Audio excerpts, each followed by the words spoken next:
Bismillahirrahmanirrahim. Assalamualaikum warahmatullahi wabarakatuh. Perkenalkan, nama saya Mardia Tahirah dengan NIM 2214020112 dari kelas PBAC mata kuliah hadis terbawi dengan dosen pengampu Dr. Zulheldi MAG. Baiklah, di sini saya akan membacakan hadis ke-11, yaitu tentang hak-hak jalan. Dimana yang pertama itu adalah bunyi hadisnya atau lafal hadis. Bismillahirrahmanirrahim. Hadisu Abi Sa'id al-Khudri radhiyallahu anhu anin Nabi sallallahu alaihi wasallam qala iyyakum wal julusa fi turuqati. Qalu ya Rasulullah ma lana buddu min majalisina natahaddatsu fiha. Qala Rasulullah sallallahu alaihi wasallam فَإِذَا أَبَيْتُمْ إِلَّا الْمَجْلِسَ فَأَعْطَ الطَّرِيقَ حَقَّهُ قَالُوا مَا حَقُّهُ قَالَ غَضُّ الْبَصَرِ وَكَفُّ الْأَذَى وَرَدُّ السَّلَامِ وَالْأَمْرُ بِالْمَعْرُوفِ وَالنَّهْيُ عَنِ الْمُنكَرِ Rawahul Bukhari wa Muslim wa Abu Dawud wa Ahmad. Pembahasan selanjutnya itu adalah terjemahan hadis. Hadis Abu Sa'id al-Khudri, semoga meridai Allah akannya. Dari Nabi Shallallahu Alaihi Wasallam, beliau bersabda, janganlah kalian duduk-duduk di tepi jalan. Maka mereka berkata, wahai Rasulullah, sesungguhnya ini hanyalah tempat di mana kami biasanya berbincang-bincang. Maka Rasulullah SAW berkata, jika kalian tidak menerima nasihat ini, maka berilah hak-hak jalan. Maka mereka berkata, apa hak-haknya wahai Rasulullah? Rasulullah SAW menjawab, menundukkan pandangan dan tidak mengganggu, menjawab salam, dan memerintahkan kepada yang ma'ruf dan mencegah dari yang mungkar. Hadis diriwayatkan oleh Imam Bukhari, Muslim, Ahmad, dan Abu Dawud. Pembahasan selanjutnya itu adalah mufradat hadis.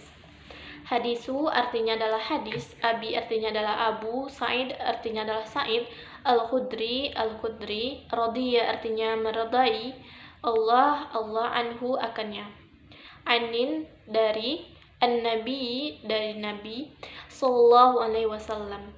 Qala, beliau bersabda, iyyakum jauhilah, wal julusa dan duduk-duduk, fi di at-turuqati jalan-jalan. Qalu, mereka berkata, ya wahai Rasulullah, ma duduk ini lana bagi kami buddun hanya min dari majalisina majelis kami, natahaddasu kami berbicara fiha padanya, maksudnya kami bicara di jalan. Qala bersabda Rasulullah SAW bersabda, faiza maka apabila abaitum kamu sulit berpindah atau kamu tidak menerima nasihat saya, illa kecuali al-majlisa berkumpul itu, fa'atu maka berikan at-tariqa kepada jalan itu hakkuhu haknya. Qalu mereka berkata, wa ma dan apa hakkuhu haknya? Qala Rasulullah SAW bersabda, gaddun menundukkan al-basar pandangan, waqafu dan menahan al-aza perbuatan yang menyakitkan atau mencelakai, waraddu dan menjawab atau membalas assalam salam, wal amru dan menyuruh bil ma'ruf dengan yang ma'ruf, wan nahyu dan mencegah anin dari al-munkar dari yang mungkar. Rawahu diriwayatkan Al-Bukhari wa Muslim dan Muslim, wa Abu Dawud dan Abu Dawud, wa Ahmad dan Ahmad. Pembahasan selanjutnya itu adalah tentang kandungan hadis. Sebelum saya menjelaskan tentang kandungan hadis, saya akan membacakan tentang ashabul urud hadis ini. Dari Aisyah, semoga meridai Allah akannya, ia berkata, Nabi SAW suatu ketika mendatangi majelis kaum Ansar, lalu mengucapkan salam kepada mereka. Mereka pun menjawab salam. Nabi tidak menyukai majelis itu, lalu mereka pun mengatakan, wahai Rasulullah, ini adalah majelis yang dilakukan oleh bapak-bapak kami dulu. di waktu jahiliyah. Maka kami ingin meramaikannya dengan duduk-duduk padanya. Lalu Nabi SAW mengatakan, jika kalian enggan kecuali dengan bermajelis, maka jauhlah salam, tundukkanlah pandangan, dan tunjukilah jalan. Jadi itu adalah asbabul urud hadis ini. Selanjutnya adalah kandungan atau penjelasan hadis. Rasulullah SAW melarang umatnya untuk duduk di jalan, baik di atas ranjang, kursi, atau hanya di atas tanah, baik yang beralas ataupun tidak. Larangan tersebut akhirnya dirasakan berat oleh para sahabat, sehingga mereka mengadu kepada Rasulullah SAW sembari mengatakan, "Wahai Rasulullah, ini adalah kebiasaan kami dalam memperbincangkan sesuatu masalah baik yang berhubungan dengan agama, dunia, atau kebaikan yang lainnya. Kami merasa senang dengan hal ini." Sebenarnya para sahabat pun memahami Nabi SAW tidaklah bermaksud melarang mereka secara mutlak, apalagi mengharamkan perbuatan mereka. Karena larang itu sebenarnya tidak ditujukan kepada perbuatan mereka, akan tetapi ditujukan kepada hal-hal yang berhubungan dengan hak orang yang lewat di jalan. Oleh karena itu, Rasulullah SAW tidak melarang mereka ketika mereka mau memperhatikan apa yang menjadi hak jalan. Di antara hak jalan tersebut adalah yang pertama, menundukkan pandangan. Betapa banyak kita saksikan muda-mudi yang berkeliaran tanpa tujuan yang jelas, bahkan kadangkala motif mereka cuma cari perhatian dengan penampilan mereka yang ala artis barat, belum lagi di bawah gaya mereka yang dibumbui dengan parfum wangi-wangian yang baunya sangat menusuk hidung. Jelas ini semua adalah musibah bagi orang yang melihatnya, khususnya bagi laki-laki yang imannya lemah, yang terbiasa duduk di pinggir jalan. Maka janganlah sampai kita turunkan pandangan kita melihat para wanita yang menebar virus fitnah tersebut, karena Allah Ta'ala mengharamkan hal tersebut sebagaimana dalam firman-Nya yang artinya adalah, katakanlah kepada laki-laki yang beriman, hendaklah mereka menahan pandangannya dan memelihara kemaluannya, yang demikian itu adalah suci bagi mereka. Sesungguhnya Allah Maha mengetahui apa yang mereka perbuat. Quran Surah An-Nur ayat 30. Berdasarkan ayat ini, sebagian ulama berpendapat tidak bolehnya memandang wanita yang bukan mahramnya, baik dengan syahwat ataupun tidak. Jika memandang wanita adalah haram, maka bagaimana hanya kalau ditambah dengan kata-kata keji atau jorok kepada orang yang lewat, ataupun menuduh zina perempuan yang baik. Tentu dosanya akan lebih besar di sisi Allah Subhanahu wa Ta'ala. Sebagaimana kita dilarang memandang wanita yang sedang lewat, demikian pula haram bagi kita mengintip wanita yang menampakkan auratnya. Karena suatu hajat atau sedang istirahat di rumah-rumah mereka, jangan sampai mata kita disibukkan memandang hal yang haram. Tetapi mari kita pergunakan untuk melihat hal yang disyariatkan atau diperbolehkan sebagai bukti syukur kita kepada Allah Subhanahu wa Ta'ala atas kesempurnaan nikmat yang dianugerahkan kepada kita. Yang kedua adalah hak ajala, yaitu menghilangkan gangguan. Menghilangkan gangguan di sini Rasulullah SAW menuturkan dalam sabdanya, demi Allah dia tidak beriman, demi Allah dia tidaklah beriman, demi Allah dia tidak beriman. Beliau ditanya, siapakah wahai Rasulullah? Yaitu orang yang tetangganya tidak merasa aman dari gangguannya. Dalam riwayat lain beliau juga bersabda, seorang muslim adalah orang yang kaum muslim selamat dari lisan dan tangannya, sedangkan muhajir adalah orang yang meninggalkan hal-hal yang dilarang oleh Allah Subhanahu wa Ta'ala. Janganlah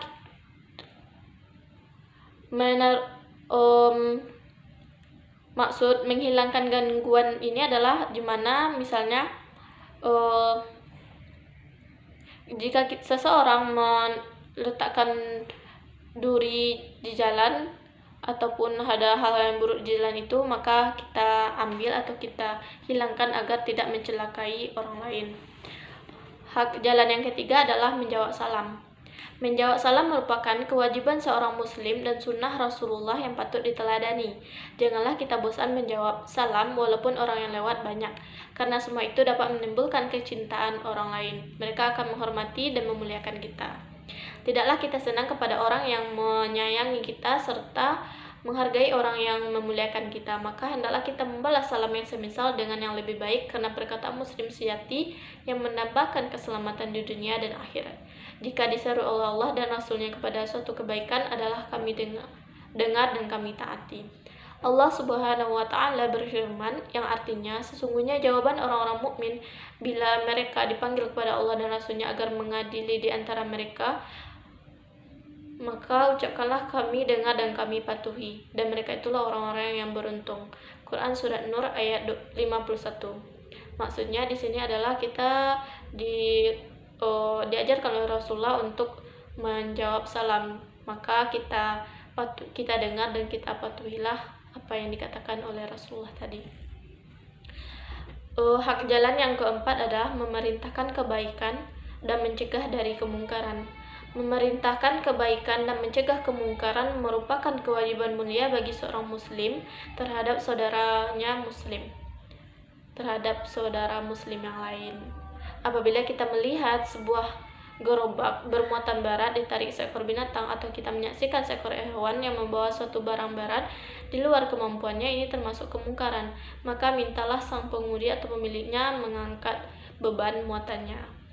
Jika kita melihat dua orang lewat saling mencaci atau berkelahi, maka perintahkanlah keduanya untuk berhenti. Jika kita melihat seorang pemuda yang menggoda seorang gadis atau menghalang-halangi jalannya, maka berilah ia nasihat supaya menghentikan perbuatannya dan berjalan di atas jalan yang lurus. Seandainya dia menolak, maka katakanlah apa yang dapat kamu lakukan dengan tanpa ceroboh atau merugikan diri kamu sendiri. Maksudnya adalah jika kita melihat sesuatu hal yang tidak sesuai dengan apa yang diperintahkan oleh Rasulullah dan Allah, maka kita, jika tidak bisa dikatakan dengan baik, maka lakukanlah dengan suatu hal agar dapat sampai kepada orang tersebut tanpa merugikan diri kita sendiri. Maksudnya jangan sampai pula kita marah dan akan melukai diri kita sendiri. Begitu pula kalau kita mengetahui ada orang menambah takaran atau mengurangi timbangan, maka perintahkanlah supaya berbuat adil. Demikian juga kecurangan lain yang dilakukan para pedagang yang harus kita katakan agar tidak melakukan hal tersebut. Inilah beberapa adab yang harus diperhatikan oleh orang yang duduk di jalan. Dari keempat adab yang telah dijelaskan di hadis di atas, terdapat penambahan adab di dalam riwayat hadis lain, yaitu riwayat Abu Dawud dengan tambahan menunjukkan Ibnu Sabil dan mendoakan orang bersin apabila ia memuji Allah. Dan di riwayat lain yaitu riwayat Sa'id bin Mansur dengan tambahan menolong orang yang ketakutan, dan di riwayat Al-Bazar dengan tambahan membantu orang yang kesusahan, di riwayat Tabrani dengan tambahan menolong orang yang teraniaya serta banyak berzikir kepada Allah. Semua riwayat di atas menunjukkan urgensi atau arti pentingnya berakhlak mulia dan berbudi pekerti luhur dimanapun berada, baik terhadap sesama muslim ataupun orang kafir, walaupun saat duduk di pinggir jalan, karena akhlak mulia merupakan simbol kesempurnaan iman seorang muslim. Hal itu dapat diwujudkan dengan cara meneladani akhlak Rasulullah SAW. Allah Subhanahu wa taala berfirman, di mana yang artinya itu adalah sesungguhnya telah ada pada diri Rasulullah itu suri tauladan yang baik bagimu, yaitu bagi orang yang mengharap rahmat Allah dan kedatangan hari kiamat dan dia banyak menyebut Allah. Quran surah Al-Ahzab ayat 21. Rasulullah SAW adalah sebaik-baik suri tauladan dan sebaik-baik contoh yang memiliki akhlak mulia. Allah Subhanahu wa taala juga berfirman di dalam Quran surat Al-Qalam ayat 4, yang mana artinya itu adalah, dan sesungguhnya kamu benar-benar berbudi pekerti yang agung. Jelaslah akhlak mulia yang dapat diwujudkan dengan meneladani akhlak Rasulullah SAW, sehingga demikian ketinggian akhlak dan kesempurnaan syariat Islam sejalan yang akan tetap tampak sampai akhir zaman. Jadi dari ayat yang disebutkan tadi telah jelas bahwa Nabi SAW itu adalah suri teladan atau yang dapat dijadikan contoh, karena Nabi SAW itu memiliki akhlak yang mulia yang dapat kita contohi akhlak tersebut dan kita praktekkan dalam kehidupan sehari-hari. Pembahasan selanjutnya itu adalah tentang kaitan hadis dengan pendidikan. Hadis ini memiliki kaitan dengan pendidikan, yaitu yang pertama tentang materi pendidikan akhlak, yaitu seseorang harus menghargai hak orang lain, di mana di dalam hadis ini dikatakan itu adalah menghargai hak-hak jalan atas orang lain, yaitu dengan tidak mengganggu orang lain, menundukkan pandangan, menjawab salam, dan keempat itu adalah mencegah perbuatan yang mungkar dan memerintahkan kepada yang ma'ruf dan mencegah kepada kemungkaran. Yang kedua, metode pengajaran yang digunakan di dalam hadis ini adalah metode pengajaran tanya jawab. Karena di dalam hadis ini yaitu Rasulullah langsung berinteraksi dengan kaum Ansar tentang yang mereka duduk di jalan tadi, langsung Nabi berbicara kepada mereka. Baiklah, sekian hadis ke-11 yang dapat saya sampaikan. Akhirul kalam. Assalamualaikum warahmatullahi wabarakatuh.